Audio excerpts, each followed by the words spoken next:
చిత్తూరు పట్టణంలో భారీ చోరీ కేసును చిత్తూరు జిల్లా పోలీసులు ఛేదించారు. 38 లక్షల విలువైన బంగారు, వెండి ఆభరణాలు స్వాధీనం చేసుకుని 2 అంతర్రాష్ట్ర దొంగలను అరెస్ట్ చేశారు. ముద్దాయిలపై కర్ణాటక రాష్ట్రంలోని వివిధ పోలీస్ స్టేషన్లలో 17 కేసులు, ఆంధ్రప్రదేశ్ రాష్ట్రంలోని తిరుపతి ప్రాంతంలో 2 కేసులు ఉన్నట్లు ప్రాథమిక విచారణలో తేలింది.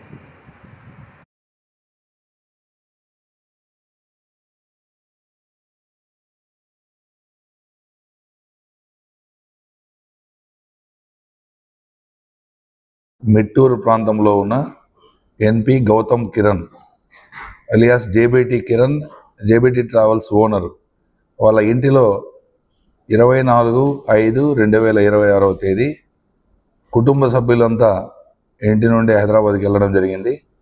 ఆ ఇంటిలో లేని సమయంలో ఈ ఇంటిలోకి దొంగలు చొరబడి నేరం చేయడం జరిగింది.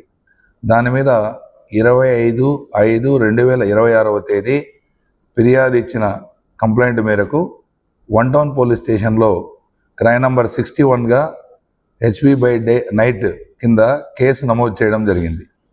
దాని తర్వాత గౌరవనీయులు తుషార్ దూడి చిత్తూరు జిల్లా ఎస్పీ తుషార్ దూడి ఐపీఎస్ వారి పర్యవేక్షణలో టౌన్లో నేరాలు అరికట్టాలని చెప్పి జరిగిన వెంటనే డిటెక్ట్ చేయాలని ప్రత్యేక సూచన చేయడం జరిగింది.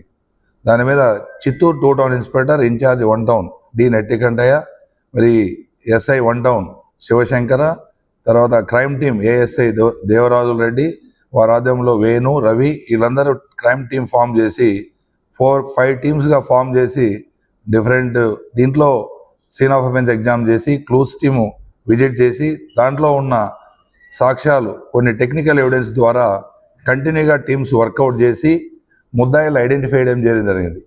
ముద్దాయిలు తమిళనాడు రాష్ట్రంలో చెందిన పెరుమాల్ కృష్ణ, వారి కొడుకు కృష్ణ సంతోష్ అని ఇద్దరిని ఐడెంటిఫై చేయడం జరిగింది.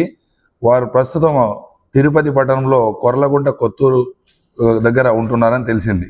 దాని మీద వారి మీద నిఘా పెట్టి వాళ్ళని ఐడెంటిఫై చేసిన తర్వాత నిఘా పెట్టడం జరిగింది. ఆ నిఘాలో క్రమంలో ఈరోజు చిత్తూరు పట్టణంలో ఇక్కడ ప్లేసు కట్టమంచి వద్ద సిఐ 2 టౌన్కు రాబడిన ఖచ్చితమైన సమాచారం మేరకు మధ్యాహ్నం 3 గంటలకి సిఐ 2 టౌన్ అండ్ వారి సిబ్బంది ఈ ఇద్దరిని పట్టుకొని అరెస్ట్ చేయడం జరిగింది. వాళ్ళు వాలంటరీగా కన్ఫెస్ చేయడం జరిగింది. ఇందులో తీసుకెళ్లిన బంగారు యాక్చువల్గా ఇంటిలో 200 గ్రాములు 3.5 కేజీల వెండి ఎత్తుకెళ్లడం జరిగింది. అందులో ఈ కన్ఫెషన్లో ప్రకారము 186 గ్రామ్స్ కలిగిన ఆర్నమెంట్స్ అన్నీ ఇక్కడ మీ ముందు ఉంచిన ఆర్నమెంట్స్ అన్నీ, తర్వాత వెండి సామాన్లు 3.75 కేజీలు, అంటే 3.5 చెప్పారు వాళ్ళు సుమారని, 3.75 కేజీలు ఉన్నాయి. ఇంటాక్ట్గా రికవర్ చేయడం జరిగింది. ఆల్ ఆర్నమెంట్స్ అన్నీ, ఇది వెండి అన్నీ ఇంటాక్ట్గా అతని వద్ద నుండి సిఐ గారి ఆధ్వర్యంలో రికవర్ చేయడం జరిగింది. ఇది ప్రత్యేకంగా ఇతను కర్ణాటక రాష్ట్రంలో 17 కేసులు ఉన్నాయి ఇతని మీద. అట్లాగే తిరుపతిలో 3 కేసులు ఉన్నాయి. కర్ణాటక రాష్ట్రంలో మహాలక్ష్మి లేఅవుట్ పోలీస్ స్టేషన్లో 5 కేసులు, కొంగర పోలీస్ స్టేషన్లో 10 కేసులు, తర్వాత బనశంకరి పోలీస్ స్టేషన్ బెంగళూరులో 1 కేసు, అట్కో పోలీస్ స్టేషన్లో 1 కేసు, తిరుపతికి సంబంధించిన అలిపిరిలో, ఈస్టులో, సిసిఎస్లో 1 కేసు, అవి మొత్తం 20 కేసులు. మన చిత్తూరు 1 టౌన్లో నమోదైన కేసుతో అతని మీద టోటల్గా 21 కేసులు ఉన్నాయి.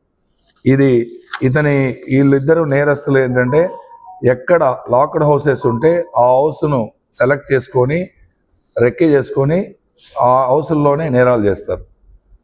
ఇందు మూలంగా నేను చిత్తూరు పట్టణ ప్రజలకు కానీ చిత్తూరు సబ్ డివిజన్లో ఉన్న అందరి ప్రజలకు తెలియజేయడం ఏమనగా, ఆ హౌసెస్లో లాక్ వేసే వెళ్ళేటప్పుడు విలువైన వస్తువులు, బంగారు వస్తువులు కావచ్చు, ఏ విలువైన వస్తువులు కానీ ఇంటిలో పెట్టకుండా వీలైతే లాకర్లో, లేకైనా ఎక్కడైనా భద్రమైన ప్రదేశంలో మీకు తెలిసిన వాళ్ళ దగ్గర కానీ ఉంచి వెళ్ళవాలనేది మొట్టమొదటిది.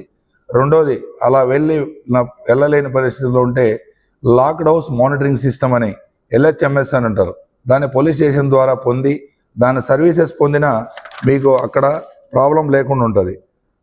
మూడవది, మీ ఇంటి దగ్గర ప్రతి ఒక్కరూ సాధ్యమైనంత వరకు సీసీ కెమెరాలు అరేంజ్ చేసుకుంటే దానివల్ల కానీ మనము డిటెక్ట్ చేయడము, ప్రివెంట్ చేయడం జరుగుతుంది. తర్వాత ఆ కాలనీలో ఎక్కడన్నా అనుమానాస్పద వ్యక్తులు ఎక్కడన్నా సంచరించిన ఎడల వెంటనే పోలీసు చిత్తూరు వాట్సాప్ నంబర్ 9440900005 కానీ డైల్ 112 కానీ సంబంధిత పోలీస్ స్టేషన్ 1 టౌన్కి కానీ లేకుంటే 2 టౌన్కి కానీ లేదు డిఎస్పీ గారికి మా నంబర్కైనా ఈ నంబర్లు ఏవైనా తెలియజేస్తే వెంటనే నేరస్తులు పట్టుకునేకి ప్రజలు సహకరించినట్లయితారు. ప్రజలు కానీ సహకరించి వస్తువులు భద్రపరుచుకొని ఏదైనా సమాచారం అనవసర నాకు సంబంధం లేదులే అని అనుకోకుండా మీరు తెలియజేసిన ఎడల ఇట్లాంటి నేరాలు ఫ్యూచర్లో జరగకుండా